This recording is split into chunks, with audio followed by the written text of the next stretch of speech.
Assalamualaikum warahmatullahi wabarakatuh. Alhamdulillah ala kulli ni'amillah, asyhadu an la ilaha illallah wahdahu la syarikalah, asyhadu anna Muhammadan abduhu wa rasuluhu alladzi la nabiyya wa rasula ba'dah. Bapak Ibu yang dimuliakan Allah, alhamdulillah anak-anak kita tanggal 25 dan seterusnya akan sama-sama kita didik, kita bina di pesantren terpadu Al-Kahfi. Jazakumullah, terima kasih banyak atas amanah yang telah diberikan.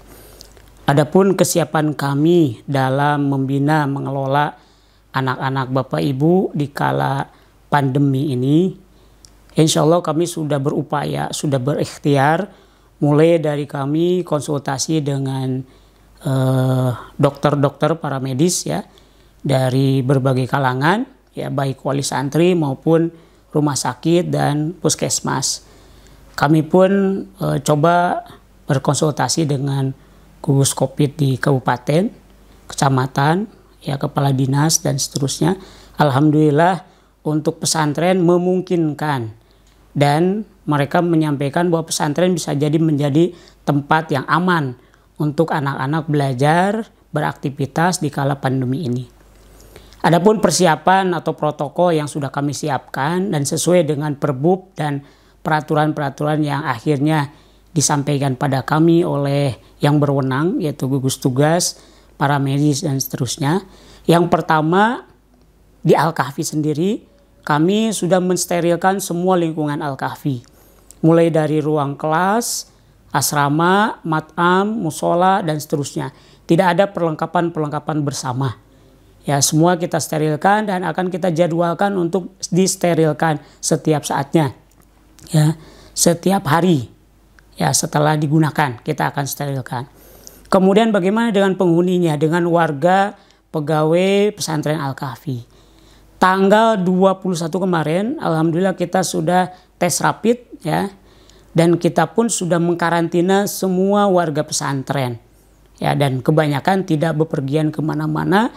Dan akhirnya tanggal 21 kemarin kita tes rapid dan hasilnya alhamdulillah semuanya non reaktif dan semuanya sehat alhamdulillah.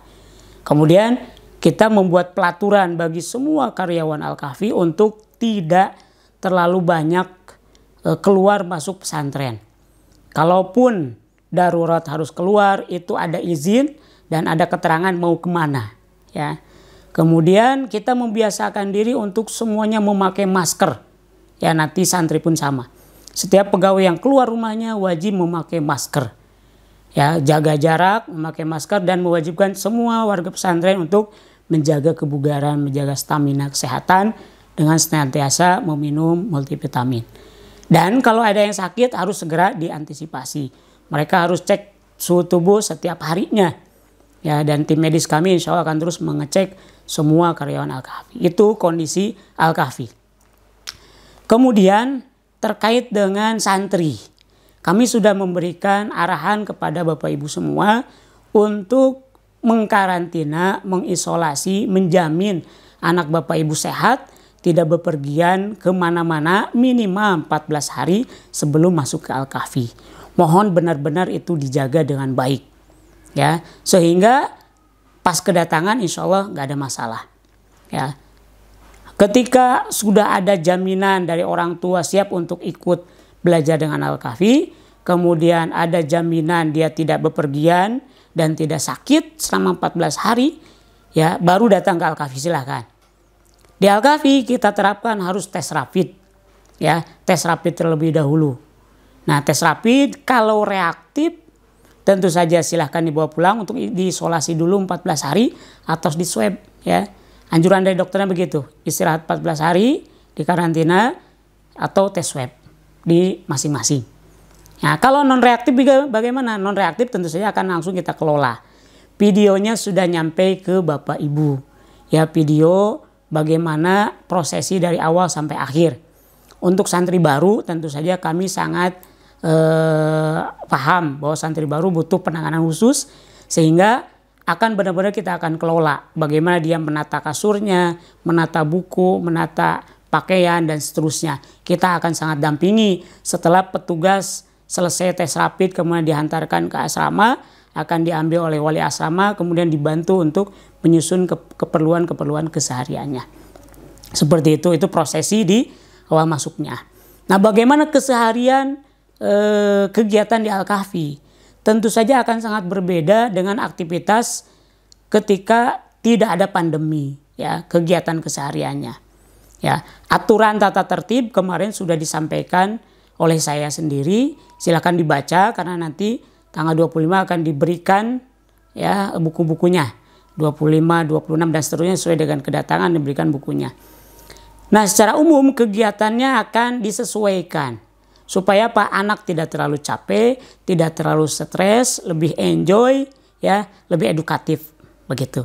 Di semua tempat, di asrama, di kelas, di masjid, di lapangan akan seperti itu. Kemudian pembelajaran akan kita arahkan sampai zuhur saja.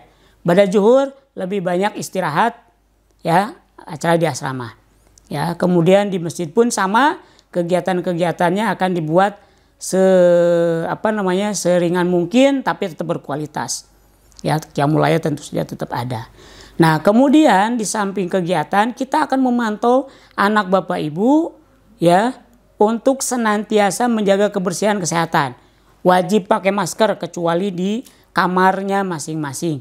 Selalu cuci tangan setelah kegiatan atau mau masuk ke asrama atau masuk ke kelas. Kemudian yang menjadi kebiasaan yang lain lagi adalah minum multivitamin. Ya, karena kita arahkan untuk multivitamin sehingga anak Bapak Ibu akan diarahkan di checklist oleh wali asrama untuk minum multivitamin tiap pagi dan malam.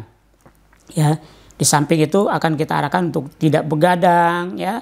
Kemudian anak Bapak Ibu akan dicek suhunya pagi dan sore. Seperti itu. Itu prosedur yang harus sama-sama diikuti dan dilaksanakan di asrama, akan dikawal oleh wali asrama. Begitupun di sekolah, di kelas. Kalau ada anak-anak yang kelihatannya kelelahan, capean, demam gitu, akan kita istirahatkan. Ya, kita istirahatkan sehingga insya Allah kalau semua upaya kita tempuh, ya prosedur-prosedur kesehatan kita tempuh, mudah-mudahan ya semuanya akan berjalan dengan baik. Ya, alhamdulillah kita bekerja sama dengan tim medis dari Rumah Sakit Umi. Ya, mereka akan memantau perkembangan di Al-Kahfi. Ya, dokter-dokternya juga siap untuk senantiasa ikut memantau di Al-Kahfi. Ini merupakan sebuah kehormatan, sebuah dukungan yang luar biasa dari tim medis yang mudah-mudahan pada akhirnya kita semua bisa tenang ya, bisa benar-benar melepaskan anak-anak kita dengan penuh husnuzon ya, berharap pada Allah Subhanahu wa taala mudah-mudahan menjaga kita semua ya. Pada akhirnya setelah semua upaya kita tempuh, kita berdoa pada Allah Subhanahu wa taala, Allahumma inna na'udzubika minal barasi wal jununi wal judam wa min sayyi'il asqam ya. Mudah-mudahan Allah Subhanahu wa taala hindarkan pandemi ini dan mudah-mudahan anak-anak kita bisa terus produktif, terus belajar dengan semangat dan akhirnya menjadi anak-anak yang sama-sama kita harapkan. Jazakallah, itu saja. Assalamualaikum warahmatullahi wabarakatuh.